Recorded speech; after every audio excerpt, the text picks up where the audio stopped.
Hello and welcome. My name's Tracy Montgomery and I am tasking myself with supporting you in breaking your own personal self-sabotage cycle. We all do it. I nearly did it then, even in talking to you to start off with. So today we are going to talk about how to boost your self-confidence as a woman. Now, we know that our self-confidence is important to us and it helps us move on in our life. So there are two particular ways of helping improve your self-confidence that I'm going to talk about today. So let's just talk about how we perceive our self-confidence and what it is that self-confidence can give us and help us improve.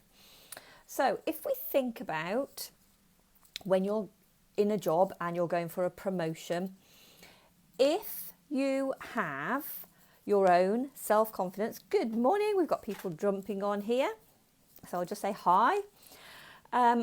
If you're going for a job, if you're in a normal job type situation and you're going for a promotion and you go for the upscaling interview and you don't have confidence about yourself, your persona, about the fact that you can do the work, then the likelihood is that your mindset as you go into it is not going to be conducive with you attaining that position.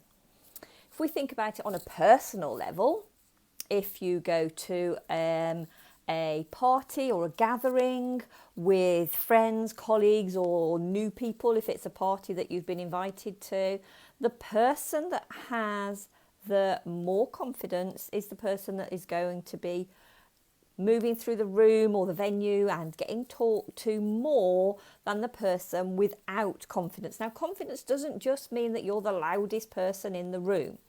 Some people have a calmness about their personal self-confidence, and that is because they are happy with where they are at.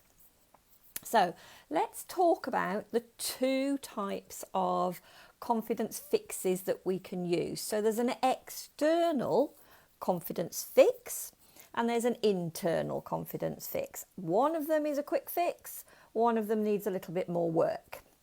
So the easy fix is the external persona that you are portraying, that you are putting out to yourself. Now that can be something as simple as a new hairdo, changing your makeup, your brightest lipstick, your most comfortable clothes, or the clothes that make you feel like $1 million. They are external factors and they can help to improve your confidence really quickly and give you a quick confidence boost.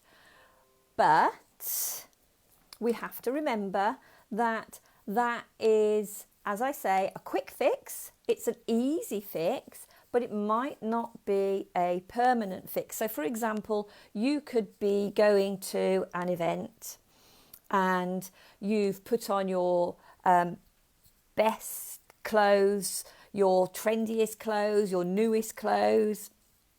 You've had your makeup done, you've had your hair done, you arrive at the event and you feel as if you are $1 million. You feel really good. But by the end of that event, no matter how long it is, you might end up feeling drained and tired, and the first thing that you want to do when you get in is whip everything off, put your PJs on and have a hot chocolate. So maybe, yes, you could have been drained by the event, but maybe that self-confidence has not lasted that long. So this is part of the wing it type of philosophy that we hear about quite a lot.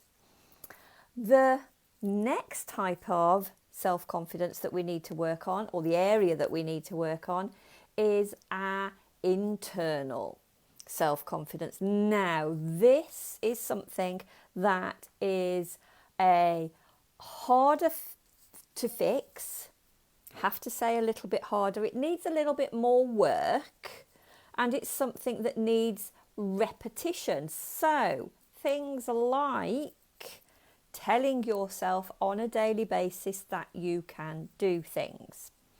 Making sure that you set yourself short-term attainable goals so that it gives yourself a personal boost. These are the sort of things that can help you. Let me just check that I am covering everything that I want to cover in this one, because I don't want to keep it too long. So yes, when you speak to people